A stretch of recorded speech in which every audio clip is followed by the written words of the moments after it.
नमस्कार दोस्तों, मैं सौरभ तिवारी यूसीआई डिजिटल सरकारी नौकरी पर आप सभी का हार्दिक स्वागत और अभिनंदन करता हूं।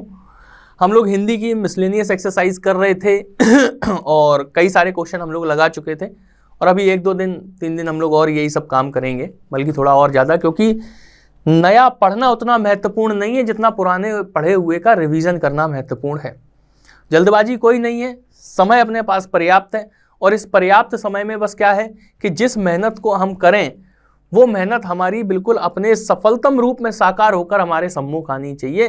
तब तो हमारी पढ़ाने का और आपके पढ़ने का कोई फ़ायदा है, और बाकी नहीं तो सारी चीज़ें सब कुछ पढ़ पढ़ के आपने लिख ली, दिमाग में अगर कुछ भी नहीं लिखा है। संस्कृत में एक श्लोक है कि पुस्तकस्ता तु या विद्या पर हस्तगतम धनम कार्यकाले समुत्पन्ने न सा विद्या न तद्धनम। पुस्तक में लिखी हुई विद्या और दूसरे के हाथ में गया हुआ धन समय पड़ने पर कभी भी काम नहीं आते हैं।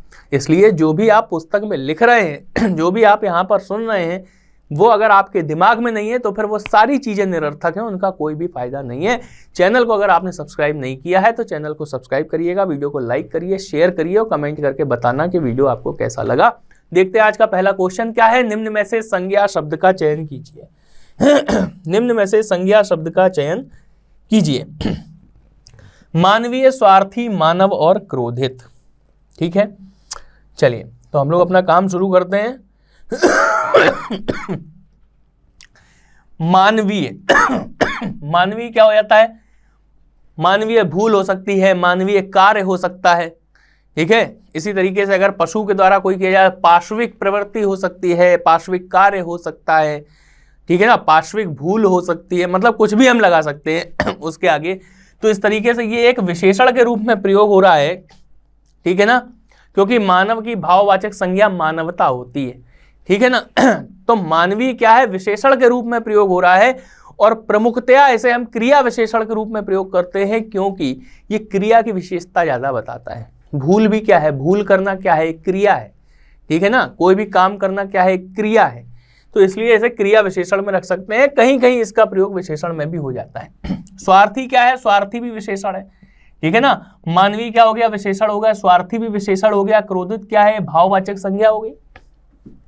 क्रोधित भाववाचक संज्ञा हो गई। ठीक है ना, नहीं सॉरी, क्रोधित तो वो हो गया, विशेषण हो जाएगा। क्रोधित व्यक्ति, ठीक है ना, वो क्रोधित हो गया, यानी किसी व्यक्ति के सेंस में हम बात कर रहे हैं। क्रोध जो है वो भाववाचक संज्ञा हो जाएगी।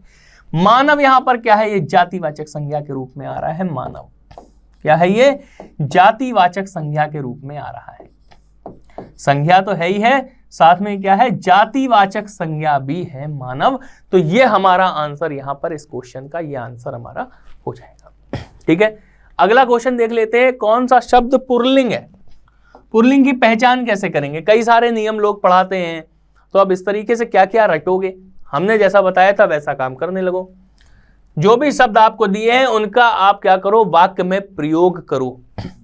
संकल्प, तो संकल्प लिया जाता है। उसने संकल्प लिया। ठीक है ना, उसने संकल्प ली नहीं, उसने संकल्प लिया।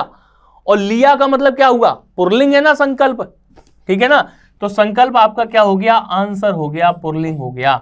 लज्जा, लज्जा आती है, लज्जा आता नहीं है, लज्जा आती है, और आती का मतलब स्त्रीलिंग हो गया। घटना घटित होती है, घटना घटित होता नहीं है, या घटना घटी ये बोला जाता है, घटना घटा ये कोई नहीं बोलता। ठीक है ना, तो घटना भी स्त्रीलिंग हो गई। प्रार्थना, प्रार्थना की जाती है, प्रार्थना किया नहीं जाता, प्रार्थना की जाती है। तो इन सबसे, इन तीनों से क्या हो रहा है? स्त्रीलिंग का बोध हो रहा है। संकल्प से क्या हमें निकल के आया? संकल्प लिया जाता है। इस वाक्य के प्रयोग से ही हम ये समझ गए कि ये पुल्लिंग शब्द है हमारा। अगला क्वेश्चन देखते हैं। स्त्रीलिंग पुल्लिंग का कौन सा जोड़ा सही नहीं है? हमें पता है देव का देवी होता है। ठीक है ना, मामा मामी होता है, गधा गधी भी होता है। ठीक है, लेकिन कांत कांति नहीं होता कुछ भी। तो ये हमारा आंसर इसका हो जाएगा। ठीक है, चलिए आगे बढ़ जाते हैं। यह क्वेश्चन आपके सामने आया, ऐसे आप एक नियम के तौर पे भी देख सकते हैं।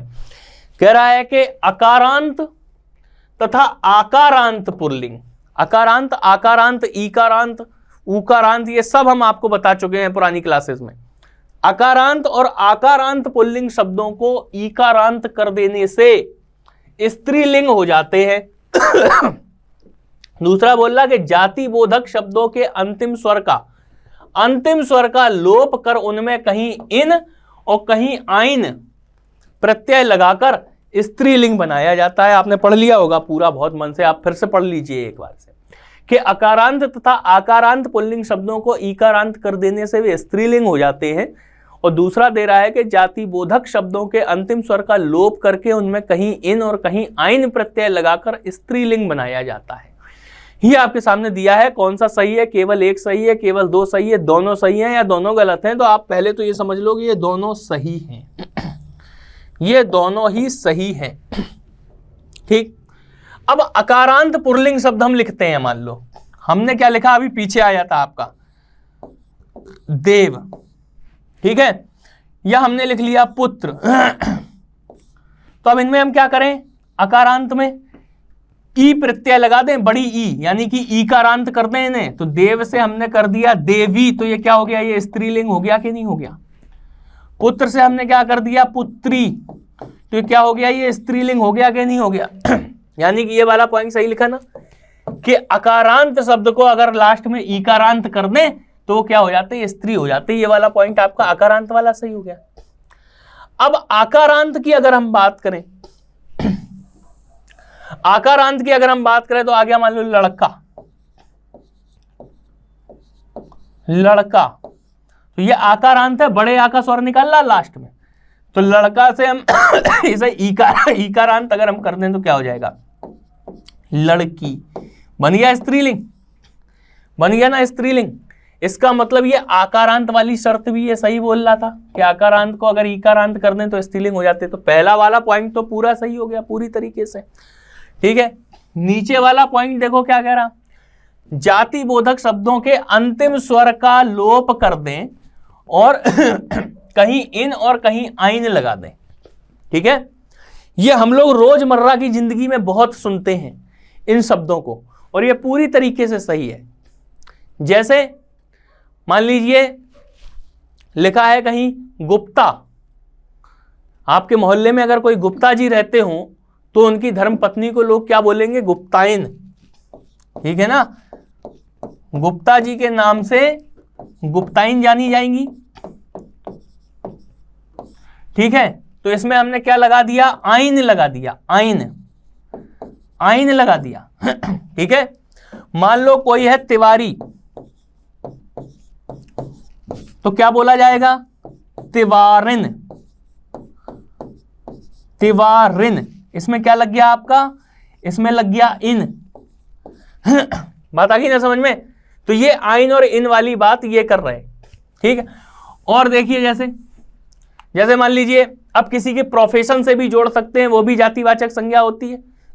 हमने आपको बताया था, जैसे मान लीजिए कोई गुरु है, तो गुरु की धर्मपत्नी क्या कहलाएंगी, गुरुआइन, गुरुआइन, ठीक है ना। अब जैसे मान लीजिए कोई नाई है और कोई महिला अगर नाई का काम करती है तो क्या कहलाएगी, नाइन कहलाएगी, नाइन कहलाएगी, ठीक है। मान लीजिए कोई तेली का काम करता है तो क्या कहलाएगी, तेलिन कहलाएगी। इस तरीके से आप देख रहे हैं कि इन और आइन किस प्रकार से इस्तेमाल किए जा रहे, यानी कि ये दूसरा वाला पॉइंट भी आपका बिल्कुल से सही है। इन दोनों का ये मतलब था और इन्हें आपको एक नियम के रूप में भी याद कर लेना है, ठीक है। चलिए अगला क्वेश्चन देख लेते हैं। लिंग बताना है मनगणंत। मनगणंत शब्द लिखा हुआ है, इसमें पुल्लिंग है, स्त्रीलिंग है, उभयलिंग है या नपुंसकलिंग है, ठीक है ना। पुल्लिंग जब पुरुष जाति का बोध होता हो, स्त्रीलिंग जब स्त्री जाति का बोध होता हो, उभयलिंग के आवश्यकता के अनुसार जब उसमें लिंग परिवर्तन हम अपने हिसाब से करते हैं, और नपुंसकलिंग जिसमें किसी लिंग का बोध ही ना होता हो। तो अब आप देखो मनगणंत कहानी, हमने लिखा मनगणंत, मनगणंत के साथ हमने लगाया कहानी, तो अब हम क्या इस्तेमाल करेंगे, मनगणंत कहानी सुनाई। मनगणंत कहानी सुनाई, यानी कि यहां पे हमारा क्या बोध हो रहा है, स्त्रीलिंग का बोध हो रहा है। स्त्रीलिंग का बोध हो रहा है। और मनगढ़ंत के साथ में अगर हम लगा दें किस्सा तो क्या होगा? मनगढ़ंत किस्सा सुनाया, मनगढ़ंत किस्सा सुनाया। इससे हमें क्या बोध हुआ? पुल्लिंग का बोध हुआ, पुल्लिंग का बोध हुआ। यानी कि आवश्यकता के अनुसार स्त्रीलिंग भी हमें दिखाई दिया इस शब्द के साथ में, और पुल्लिंग भी दिखाई दिया। यानी कि ये क्या हो गया? उभयलिंगी शब्द हो गया, उभयलिंग हो गया। बात आई ना समझ में? तो मनगढ़ंत शब्द कैसा हो जाएगा? उभयलिंग शब्द हो जाएगा। आपको बस वाक्यों में प्रयोग करके देखने होते हैं शब्दों को। अगला देखिए, व्याकरण में वचन का सही अर्थ क्या है? व्याकरण की बात हो रही है, ठीक है ना। व्याकरण की बात हो रही है, हिंदी व्याकरण की। वैसे तो वचन के कई सारे अर्थ होते हैं, प्राण जाए पर वचन न जाए वाला, लेकिन व्याकरण की बात हो रही है हिंदी व्याकरण में। तो व्याकरण में वचन का मतलब प्रतिज्ञा तो नहीं होता, प्रतिज्ञा तो ली नहीं जाती है ना। वैसे तो वचन का मतलब होता है प्रतिज्ञा, लेकिन व्याकरण में तो इसका अर्थ प्रतिज्ञा से हम नहीं लगाते हैं, ठीक है ना। तो इस शब्द पे भी हमें विशेष ध्यान रखना है क्वेश्चन के अंदर। नहीं तो आप केवल ये पढ़ोगे वचन का सही अर्थ क्या है और आप पहले ऑप्शन पे प्रतिज्ञा ही लगा दो, ठीक है। तो व्याकरण पे भी मेन फोकस आपको करना है, क्योंकि व्याकरण के अंदर हम वचन की किस बात पे बात करेंगे। व्याकरण के अंदर हम वचन का मतलब क्या करते हैं? संख्या से लगाते हैं, एक वचन बहुवचन, ठीक है ना। हमने कहा ये एक वचन है, इसका मतलब क्या हुआ कि एकल बात हो रही है, एकल व्यक्ति एकल वस्तु की बात हो रही है। बहुवचन का मतलब एक से अधिक व्यक्ति या वस्तुओं की बात हो रही है। तो उनकी संख्या के आधार पर हम वचन निर्धारित करते हैं, इसलिए हम इसे व्याकरण में वचन का अर्थ क्या लगाते हैं? संख्या से लगाते हैं, ध्यान रखना है। कागज का बहुवचन, ठीक है। कागजी, कागजात, कागजें, इनमें से कोई नहीं। तो कागजात हमारा आंसर सही हो जाएगा, ठीक है ना। कागजात हमारा आंसर सही हो जाएगा। ये तो हो गया इसका आंसर। अब आप हमसे कहोगे कि सर अगर कागजों दिया होता, कागजों दिया होता, कागजों अगर दिया होता तो ये सही होता कि गलत होता? ठीक है, तो अभी इसके विषय में हम आपको बताते हैं। कागजों अगर दिया होता तो ये कुछ कंडीशन में सही है और कुछ कंडीशन में गलत है। अब अगर आप कहो कि कागजात और कागजों दोनों दिया हो तो कौन सा सही है? तो कागजात आपका सही है। कागजात ना दिया हो और कागजों दिया हो तो कागजों सही है, लेकिन अगर ये दोनों दिए हैं तो कागजात सही है। अब आप कहोगे ये क्या मैटर है? तो दो प्रकार से बहुवचन बनाए जाते हैं शब्दों के, ठीक है ना। तो एक प्रकार का जो बहुवचन होता है वो तो सीधा सीधा कागज का कागजात कर दिया, हमें समझ में आ गया कि बहुत सारे कागजात हैं, ठीक है ना। कागजात इधर लाओ, कागजात रख दो, कागजात कहाँ हैं, ठीक है। तो हम जैसे ही कागजात हम बोल रहे हैं तो कागजात से हमने बहुवचन का ही अपना सेंस निकाला। हमने कहा कागजात कहाँ हैं। आपको भले ही पता ना हो, आपने भले ही कभी ना सुना हो कि कागजात बहुवचन है, लेकिन अगर आपसे कोई कहे कि कागजात कहाँ है तो आप कहो कागजात कहाँ है, आपको अजीब लगेगा, क्योंकि आपने हमेशा से ये सुना है कोई कहे कागजात कहाँ हैं, ठीक है ना। तो कागजात बहुवचन शब्द है। और कोई कहे कागजात इधर लाओ तो वो ये भी तो कह सकता है कि कागजों को इधर लाओ। देखो एक ही वाक्य को हमने दो बार लिखा, कागजात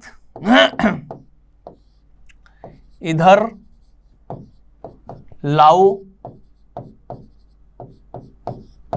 और दूसरा वाक्य हम लिख सकते हैं कागजों को इधर लाओ। क्लियर? आप एक चीज देख रहे हो कि कागजात शब्द के साथ में किसी भी कारक चिन्ह का प्रयोग नहीं हो रहा है। लेकिन कागजों के साथ में अगर हम कारक चिन्ह को का प्रयोग नहीं करेंगे तो यह वाक्य अधूरा रहेगा। इतनी बात तो समझ रहे होगे। तो किसी भी शब्द में जब ऐसा बहुवचन बनता है जिसके साथ में कारक चिन्ह का प्रयोग करना हमारे लिए आवश्यक हो जाता है, ऐसा बहुवचन जिसके साथ जिन्हें हम ऐसे बहुवचन शब्द जिन्हें हम बिना कारक चिन्हों के प्रयोग नहीं कर सकते, वो क्या कहलाते हैं? वो तिर्यक बहुवचन कहलाते हैं। ठीक है ना। तो ऐसे शब्द आप लोग नोट कर सकते हैं कि ऐसे शब्द, ऐसे बहुवचन शब्द, एक वचन से बनाए हुए ऐसे बहुवचन शब्द जिनका प्रयोग हम बिना कारक चिन्ह के नहीं कर सकते हैं, तिर्यक बहुवचन कहलाते हैं। क्या कहलाते हैं? तिर्यक बहुवचन। तिर्यक बहुवचन। ठीक है, ये आप पॉइंट नोट कर सकते हो। तो कागजों क्या हो गया? तिर्यक बहुवचन हो गया। तो जब साधारण वाला बहुवचन आपको दिया हो और तिर्यक बहुवचन दिया हो तो आपको साधारण वाले बहुवचन पर टिक करना है। लेकिन साधारण बहुवचन शब्द दिए ही ना हो, केवल तिर्यक बहुवचन शब्द दिया हो, तो फिर आपको तिर्यक वाला टिक करना है। ठीक है ना। ये आप बिल्कुल पॉइंट नोट कर लीजिए। बहुत भीषण कंफ्यूजन स्टूडेंट्स के अंदर रहता है इस चीज को लेकर। बहुत अच्छी चीज हमने आपको बता दी, इसे आप नोट कर लो, कभी बहुवचन गलत नहीं होंगे।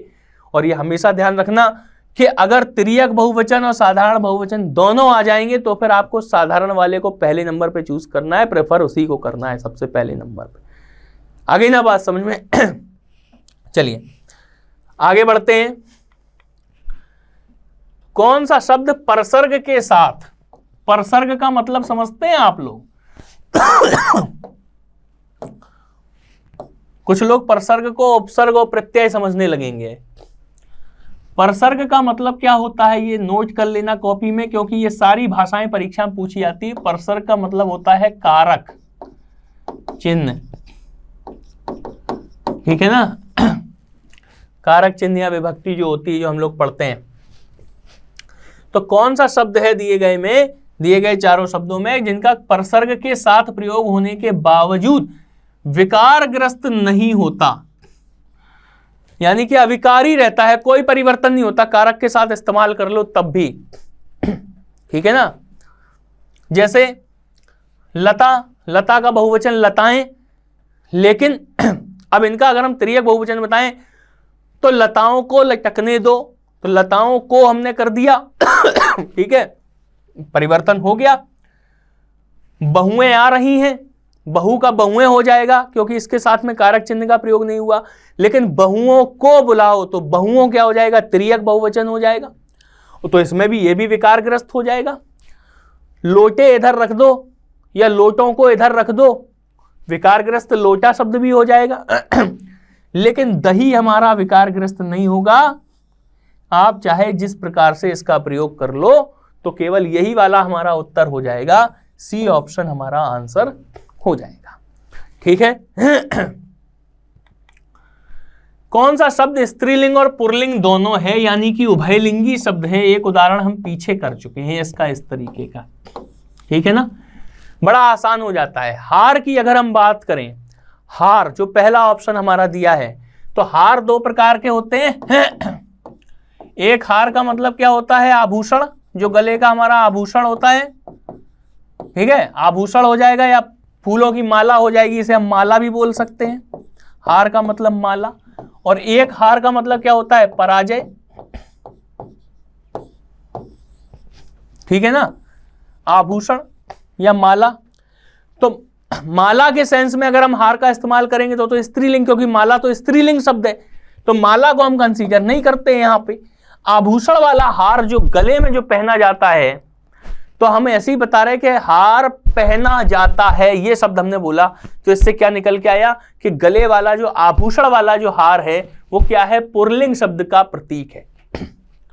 और पराजय वाली हार की अगर बात करो तो क्या होगा कि पराजय हाथ लगी, हार हाथ लगी। ठीक है, ये कोई नहीं कहेगा हार हाथ लगा। आपको फलाने युद्ध में गए थे, उन्हें हार हाथ लगा, तो कोई ये नहीं सोचेगा कि वो पराजित होगा, कहेंगे यार युद्ध में गए थे तो कहीं फील्ड में उन्हें पड़ा हुआ किसी का हार मिल गया होगा, है ना, ये सोचेगा कोई आदमी। तो हार शब्द क्या है, ये उभयलिंगी है। आवश्यकता के हिसाब से इसका प्रयोग पुल्लिंग में भी हो जाता है और स्त्रीलिंग में भी हो जाता है। धार चाहे किसी शस्त्र की धार हो और चाहे नदिया की धार हो, पानी की धार हो, किसी भी चीज की धार हो, हमेशा स्त्रीलिंग में प्रयोग होती है। तार हमेशा पुल्लिंग में प्रयोग होता है, तार, ठीक है ना, तार बंधा हुआ है, तार बंधी हुई है, कोई नहीं कहता तार बंधा हुआ है, ठीक है। तो इसका आंसर हमारा क्या हो जाएगा, हार हो जाएगा। चलिए, निम्न में से किसका लिंग परिवर्तन हिंदी भाषा में प्रचलित नहीं है। देखिए, चाचा का चाची होता है, हमें पता है, बहन का भाई होता है और भैंसा का भैंस होता है, गांव में भैंसिया बोल देते हैं, ठीक है ना। तो चाचा का चाची, बहन का भाई, भैंसा का भैंस, लेकिन कोयल का कुछ नहीं होता, कोयला कोयली कुछ नहीं होता कोयल का, ठीक है ना। तो ये प्रचलित नहीं है, ये हमारा आंसर हो जाएगा, कोयल का प्रचलित नहीं है, ठीक है। तो आज के लिए हम लोग इतने ही क्वेश्चन रखते हैं, मिलते हैं अगली क्लास में कुछ नए क्वेश्चन के साथ में। वीडियो अगर आपने सब्सक्राइब नहीं किया है, वीडियो लाइक नहीं किया है तो लाइक करिएगा, चैनल को सब्सक्राइब करिए, ठीक है ना, और कमेंट करके बताइए कैसा लगा, शेयर जरूर करिएगा।